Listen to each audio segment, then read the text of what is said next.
So think about a time you've been injured, maybe a sprained ankle or a deep cut. Our bodies, they have this amazing ability to heal. It feels almost primal. It really does. And interestingly, even, ancient texts recognized how critical blood is in all this. That's right. There's a line in Leviticus, isn't there? Yeah, about the life of all flesh being in the blood. Pretty fundamental stuff. It really highlights a biological truth. Yeah. And that brings us actually right to our topic today. It should. We're doing a deep dive into using hyperbaric oxygen, HbO2, for treating some really severe injuries. Traumatic ischemias. Okay, like what specifically? Well, we're focusing on things like crush injuries and compartment syndrome based on a chapter in the textbook Hyperbaric Medicine Practice. Right, the solid source. Now, why should you, our listener, care about this? Well, understanding how HbO2 might help in these really extreme situations gives you this fascinating window into how the body reacts to major trauma. And the ways we can potentially support healing, right? Yeah, exactly. There's some real aha moments coming up, I think, about the science and how it's applied. And it's crucial, as you said, this comes from a medical textbook chapter, so it's credible. Definitely. Our mission here is to pull out the key knowledge about how HbO2 can make a difference in these specific injuries. Cut through the noise. Okay, let's get into it then. Traumatic ischemias. What are we actually talking about? So at their core, these are conditions where tissues just aren't getting enough blood flow, usually because of physical trauma, burns, sometimes even surgery. The textbook mentions crush injuries, compartment syndrome. What else? Yeah, also things like frostbite, severe burns, and situations where skin flaps or grafts are failing, they're threatened. Okay, that's a serious range of problems. Is there a common link between them all? Yes, and this is key. They generally share three things. First, tissue ischemia leading to hypoxia, lack of oxygen. Okay. Second, edema, which is swelling. Right. And third, something called a gradient of injury. Gradient of injury. Tell me more about that. It means the damage isn't uniform. You have a central zone that's maybe worst hit, but around it, there's a spectrum. Some tissue is barely damaged, some is severely damaged but maybe salvageable, some is dying. It's a continuum. Got it. So it's not just black and white, damaged or not damaged. Yeah. And you mentioned these factors kick off a vicious cycle. Yes, this is really critical. The initial injury causes hypoxia and edema, but then the lack of oxygen damages the small blood vessels more, making them leakier. Which means more edema. Exactly. And that increased swelling then physically compresses the surrounding blood vessels. Making the hypoxia even worse. Oh, I see. They feed each other. The damage spreads beyond the original injury site. The book actually has a figure illustrating this. And this is where HbO2 steps in to break that cycle. Precisely. By tackling both the hypoxia and the edema, the goal is to stop that destructive feedback loop. Okay, let's dig a bit deeper into the biology. Why is blood supply so absolutely vital? Seems obvious, but... Well, like that ancient text said, blood carries life, right? Oxygen, nutrients, everything tissues need. Trauma disrupts this delivery. Sometimes it's major vessel damage needing surgery. But not always. No. Often it's damage to smaller vessels, or even the microcirculation, that really tiny network. And what goes wrong down there in the microcirculation? Several things. Vessels leak fluid, causing edema. Blood flow can slow right down or stop altogether. That's stasis. Okay. Vessels can clamp down, vasoconstriction, or tiny clots can form, thrombosis, blocking the pathways. The text calls these primary and secondary injuries. And the end result of all that disruption is hypoxia. The tissues are starved of oxygen. Exactly. And without oxygen, cells can't run their basic metabolism. They can't maintain themselves, can't repair damage, can't fight off infection properly. And you mentioned earlier that healing actually increases the need for oxygen. Right. Just when the supply is lowest, the demand goes up. Right. Especially in early healing and when fighting infection. The body's trying to ramp up repairs, but the fuel isn't getting through. It sounds like a recipe for disaster if that mismatch happens. It absolutely increases the risk of tissue death, non-healing wounds, and infection taking hold. Now, the text mentions something surprising. The body's potential to increase blood flow. Yeah, this was fascinating. They calculated that potentially the body could increase perfusion, blood flow, by maybe 20 times what's normal. 20 times? How? Well, it factors in our blood vessel reserve capacity, how much muscle blood flow can increase, the huge oxygen demand of immune cells killing bacteria, the heart's ability to pump more. That's an incredible reserve. It shows what the body could do for healing if the plumbing, so to speak, was working right. But in these injuries, it's not. It's severely compromised. And then edema adds another layer of trouble. It does. Beyond just physically compressing things, edema increases the distance oxygen has to travel. From the tiny blood vessel to the cell. Exactly. Oxygen has to diffuse through that extra fluid, and it doesn't travel well through fluid. Its diffusion capability drops off sharply with distance. So even if oxygen gets into the blood vessel, it might not reach the cell needing it because of all the swelling. Precisely. The text contrasts it with carbon dioxide, a waste product, which diffuses about 20 times better. So cells can get rid of waste, but can't get the oxygen they need. And the effect is exponential. Yes, the distance oxygen can diffuse is related to the square root of the oxygen level in the capillary. So as edema increases distance, delivery plummets. Wow. That really highlights how bad edema can be. And you mentioned microcirculation collapse. Yes, this is particularly dangerous when edema occurs in a closed space. Think muscles wrapped in fascia, or inside the skull, or nerve tunnels. Like compartment syndrome. Exactly. As fluid builds up in that closed space, the tissue pressure rises. If that pressure gets higher than the pressure inside the capillaries, They get squeezed shut. they collapse. Blood flow stops completely. Oxygen supply is cut off. That's the core mechanism of compartment syndrome. Okay, that makes sense. And going back to that gradient of injury, why is understanding that so important for treatment? Because treatment, like HBO2, is often aimed at that middle ground, the severely injured but potentially salvageable tissue. We want to rescue as much of that zone as possible. But every injury is different, which adds complexity. It sounds like the body's own response can sometimes make things worse with that self-perpetuation idea. Definitely. The hypoxia edema cycle we talked about. Plus, sometimes healthy vessels near the injury dilate trying to help, but that can increase pressure in damaged vessels, causing more leakage and worsening edema. So we have the initial trauma, the primary damage, and then the secondary damage from the body's response, and also reperfusion injury. What's that? Reperfusion injury happens when blood flow returns to tissue that's been starved of oxygen for a while. Wait, isn't restoring blood flow good? Ultimately, yes, but the sudden return of oxygen can trigger problems. Immune cells, called neutrophils, can release damaging oxygen compounds. These compounds attack vessel linings, causing them to constrict again the no-reflow phenomenon and damage cell membranes. It's complex. Different tissues tolerate oxygen deprivation for different lengths of time. Brain tissue only lasts minutes. Muscle, maybe a few hours. Around 6 hours is often cited. And then there's stasis. It feels like everything is conspiring against blood flow after these injuries. It can seem that way. Stasis, slow or stopped flow in the microcirculation, is another major contributor. It can be caused by poor inflow, blocked outflow, vessel damage, or even changes in the blood itself. Like the blood getting thicker? Sort of. Things like red blood cells becoming less flexible due to aging or hypoxia or infection. Stiffer cells struggle to get through tiny capillaries, slowing things down further. It's a cascade of problems. And you also mentioned infection and poor wound healing as secondary issues. Yes, unfortunately. Poorly oxygenated tissue is prime territory for bacteria. And antibiotics can't easily reach the area if blood flow is bad. Plus, the immune cells need oxygen too. Right. Those neutrophils need decent oxygen levels, around 30-40 millimole Hg, to effectively kill bacteria. Same goes for wound healing. Fibroblasts moving in, making collagen, building new vessels, all require good oxygen levels. So the body's own defense and repair systems are hobbled by the lack of oxygen. Precisely. And here's that key paradox again. Oxygen need is highest right at the start, the big bang of inflammation and repair. But that's when oxygen availability is likely lowest. Exactly. And if tissue dies, it often gets replaced by scar tissue, which forms in low oxygen conditions and can later contract, causing stiffness and deformity. It paints a very challenging picture. So how does hyperbaric oxygen actually intervene in all this? What are its mechanisms? Well, HBO2 acts as a logical add-on therapy. It has primary effects, direct effects, and secondary or indirect effects. Okay, what's the main primary effect? Hyperoxygenation. Simply put, it dramatically increases the amount of oxygen in the blood and tissues. When you breathe pure oxygen under pressure, say 2.0 atmospheres absolute, or ATA. Twice normal air pressure. Right.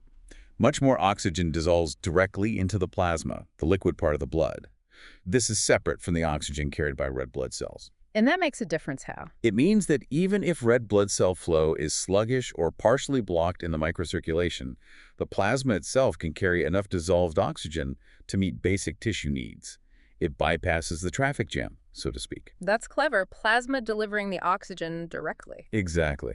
There's even some suggestion HBO2 might make red blood cells a bit more flexible, helping them squeeze through tight spots.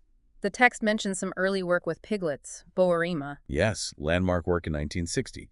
Boerema showed piglets could survive for a bit even without red blood cells, purely on oxygen dissolved in plasma under hyperbaric conditions. Really demonstrated the principle. He's seen as a pioneer because of it. Incredible. Okay, so that's hyperoxygenation. What are the secondary effects? There are a few key ones. First is vasoconstriction. Wait, narrowing blood vessels, doesn't that reduce blood flow? It does by about 20% in healthy vessels, but here's the trick.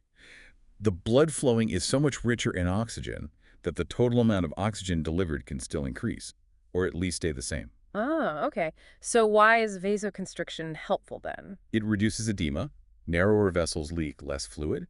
Less swelling means less pressure on surrounding tissues, which can actually improve flow in the compromised microcirculation, though this effect might be weaker in people with conditions like diabetes where vessels are already stiff. Okay, so less flow, but super oxygenated flow, leading to less swelling and potentially better microflow overall. What else? Second, HBO2 helps create the right oxygen environment, that 30-40 millimole Hg range needed for the body's own healing processes. For the fibroblasts and neutrophils we talked about. Exactly. Intermittent treatments, maybe twice a day, can provide enough oxygen for those cells to function properly, build tissue, fight infection. This is crucial for long-term healing and avoiding complications. So it supports the body's natural repair crews. And the third secondary effect. Protection against reperfusion injury. Those damaging oxygen compounds released when blood flow returns. How does HBO2 protect against that? It seems to work in a few ways. It might directly interfere with how those compounds damage cell membranes. It can also stop immune cells, the neutrophils, from sticking to the vessel walls, which is a key step in triggering that injury. There's a time window for that. Appears so, yeah, from maybe an hour before to several hours after blood flow is restored. And third, by ensuring plenty of oxygen is available during reperfusion, HBO2 helps tissues generate their own natural antioxidant defenses to neutralize those harmful compounds. It's interesting. Oxygen is involved in creating the problem, but HBO2 helps solve it. It seems counterintuitive, but the text suggests the clinical risk of HBO2 causing more of this oxidative damage is minimal. The body's defenses, plus how HBO2 is used, seem to manage it. We're learning more about how it's actually protective. Okay, the science makes sense. What about the actual clinical experience? What happens when HBO2 is used for these injuries in hospitals? Well, the textbook notes it's complex to study because the injuries vary so much. But there are some key reports. The first success was apparently in 1961, saving a foot after a near avulsion. Then, in 64, parents reported better survival for threatened skin flaps with HBO2. Promising early signs? Any bigger reviews? A 1981 review looked at over 700 cases, many from Soviet military experience. Outcomes were often subjective, but one interesting finding was that more frequent treatments seemed to give better results. Okay. A more rigorous 2005 review found only 8 studies meeting strict criteria, mostly case series, but significantly, it included one randomized controlled trial, or RCT. An RCT. That's the gold standard, right? What did it find? This was Bushore et al. In 1996, looking at severe open fracture crush injuries. They compared standard care with standard care plus HBO2. The results were pretty striking. How so? Complete healing was 94% in the HBO2 group versus only 59% in the control group. Fewer additional surgeries were needed with HBO2. And interestingly, patients over 40 did much better with HBO2. They also showed that getting enough oxygen to the limb was critical for healing, and HBO2 helped achieve that. Wow, 94% is 59% healing is a big difference. Any other supporting studies? There was a 1999 abstract by Mathos et al. Comparing their results using HBO2 adjunctively for similar injuries against published data using standard care alone. Their findings suggested better outcomes with HBO2, lower amputation rate, fewer complications. Not an RCT, but supportive. So the evidence seems to lean toward benefit. How do doctors decide when to use HBO2 for these crush injuries? The book suggests it boils down to 2 things.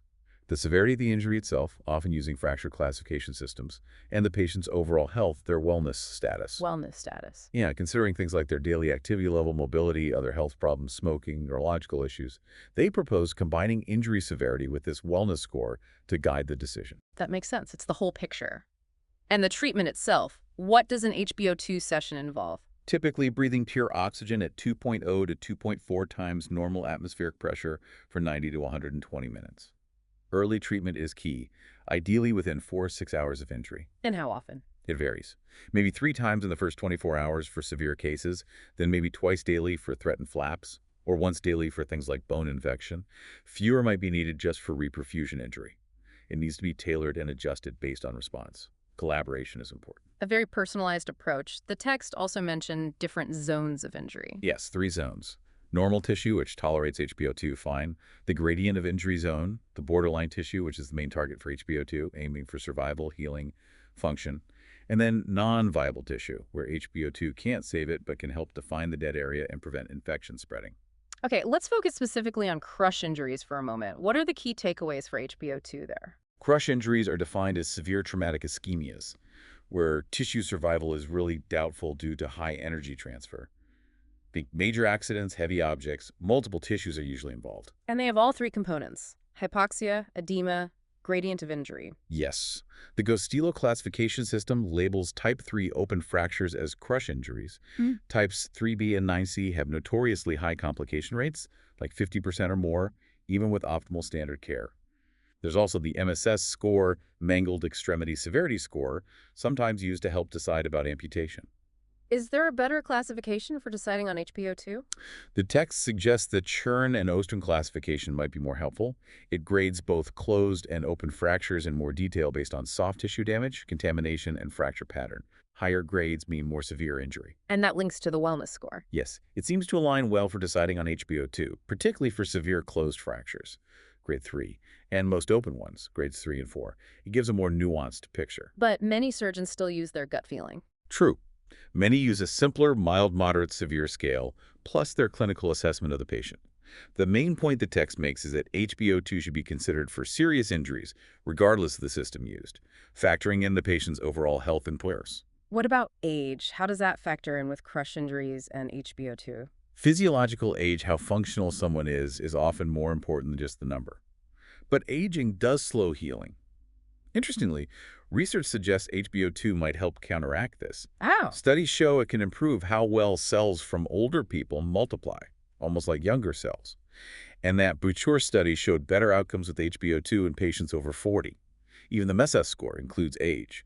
So HbO2 might help mitigate some negative effects of aging on healing these severe injuries. It's still striking, that idea of the Big Bang oxygen need being highest right when supply is worst. Yeah, that initial inflammatory phase needs tons of oxygen to mobilize all the repair cells and growth factors. So how does HbO2 fit into the overall management plan for crush injuries beyond just oxygen? Management involves surgery cleaning the wound, fixing vessels, stabilizing bones, and managing the indirect effects. HbO2 mainly helps with those indirect effects: hyperoxygenation, reducing edema, lessening reperfusion injury. Alongside other things like fluids, antibiotics? Exactly. Fluids, antibiotics, clot prevention, nutrition, improving microcirculation. Early HbO2 after surgery is emphasized as critical when oxygen demand is highest. And does the experience show it reduces complications? The text cites reports suggesting complication rates drop significantly with adjunctive HbO2, maybe from around 50% down to 20% in severe open fractures. That's huge. It is. And the authors argue the cost of HbO2 is likely far less than managing those complications, non-healing fractures, infections, potential amputations, which are incredibly costly, both financially and personally. Though amputation is sometimes the right call. Absolutely. The text acknowledges that for some extreme injuries, amputation offers the best path forward regarding pain, function, and avoiding chronic problems. Okay, let's shift to skeletal muscle compartment syndrome, SMCS. How does HbO2 fit in there? SMCS, as we discussed, is that dangerous pressure buildup inside a muscle compartment, cutting off blood flow. Edema and hypoxia are the villains again. Caused by trauma, usually. Often direct trauma, yes, but also prolonged ischemia, maybe after arterial injury, even things like extreme exertion or prolonged compression like in crush syndrome. And it worsens itself because of that hypoxia-edema cycle. Exactly, which can lead to a delay, a lag phase, before symptoms become severe. The text described stages: suspected, impending. Right, suspected means high risk, watch closely, but no HbO2 needed yet. Impending is when symptoms start. Yeah. Increasing pain, numbness, weakness, pain when stretching the muscle, tenseness. That's when you measure pressure. Ideally, yes. If pressure is rising but surgery isn't immediately needed, that's when HbO2 is recommended to try and stop it progressing. If you can't measure pressure, maybe 3 or more clinical signs could warrant starting HbO2. Patient wellness is also a factor. So HbO2 in the impending stage might prevent the need for surgery. That's the hope, and there's some evidence for it. But if it reaches the established stage, Diagnosis confirmed. Surgery, fasciotomy, is urgent. HBO2 isn't a substitute then, though maybe given while awaiting the OR. Can HBO2 help after the fasciotomy surgery? Yes, definitely. If there's still ischemic muscle, threatened skin flaps, uncertain viability, nerve issues, ongoing swelling, or if the patient has poor healing potential. Measuring the pressure sounds key, but you said there's no universal agreement on the exact number for surgery. Correct. Clinical signs are just as vital. And if pressures are in that gray zone, knowing if they're rising, falling, or stable is crucial. The text highlights HBO2 as perhaps the only proven way to intervene medically in the impending stage. But you can't rely just on intermittent pressure checks. Frequent clinical exams are essential because things can change fast. What makes evaluating SMCS tricky? Besides the pressure debate, low blood pressure changes the threshold. Nerve recovery is often poor if damage occurs. And it can be hard to tell exactly what tissue is viable after surgery. But HBO2 seems like a logical fit. Very logical. It targets the core problems, Yeah. hypoxia and edema. Animal studies support it. Clinical experience seems consistent. Yet the text suggests it's underused for impending SMCS. It does raise that point. Despite the rationale and some promising data, like one study showing no progression to surgery when HBO2 was used early, post-surgery benefits seem clear too. Faster edema resolution, better tissue survival, wound closure, function. And potentially cost-effective if it avoids surgery or later complications. Exactly. The cost-benefit argument seems strong for early use in impending cases. Okay, briefly, what about other traumatic ischemias? Burns, frostbite. The underlying principles apply. Burns have that gradient of injury, hypoxia, edema. Threatened flash grafts are mainly hypoxia and edema problems. HBO2 boosts oxygen and cuts swelling. Frostbite. Problems peak during rewarming, microcirculation sludge, edema. Oxygen demand is high, delivery poor. HBO2 is considered ideal during rewarming and then continue to reduce swelling, salvage tissue, demarcate dead areas, prevent infection. Other treatments are used too, of course. And threatened reimplantations. Similar issues, like a combination of crush injury and threatened flap. Edema reduction from HBO2 is key, especially if venous outflow is bad. Hyperoxygenation helps if inflow or microcirculation is poor, and it can help with reperfusion injury if ischemia was prolonged. So it seems HBO2 has broad potential across these severe injuries. Bringing it all together then, why the underutilization the text talks about? The chapter conclusion offers several potential reasons. A big one seems to be just lack of awareness or maybe skepticism about the science among some trauma specialists. Really? Yeah. Also, perhaps an acceptance of high complication rates as just the norm for these injuries, without fully exploring adjuncts like HBO2. Using it reactively instead of proactively. Exactly. Waiting for complications instead of trying to prevent them. Availability is another issue. Not all trauma centers have chambers readily available. But patients get transferred for other things. Right.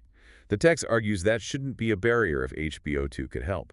There also might be reluctance from some hyperbaric centers to take on complex trauma cases due to staffing, resources, or reimbursement concerns.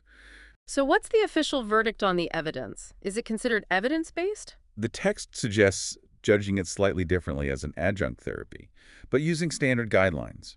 Class IB for crush injury, meaning good evidence, including an RCT. Class 2 for compartment syndrome, suggesting usefulness, likely effective, but lacking an RCT. And more research is coming. Yes, an international RCT on HBO2 for crush injury fractures is underway, which is exciting. But the authors argue decisions shouldn't wait solely on more RCTs. They propose a structured assessment. Yes, looking at several factors. Using their system, both crush injury and SMCS score highly, suggesting HBO2 is an evidence-appropriate consideration.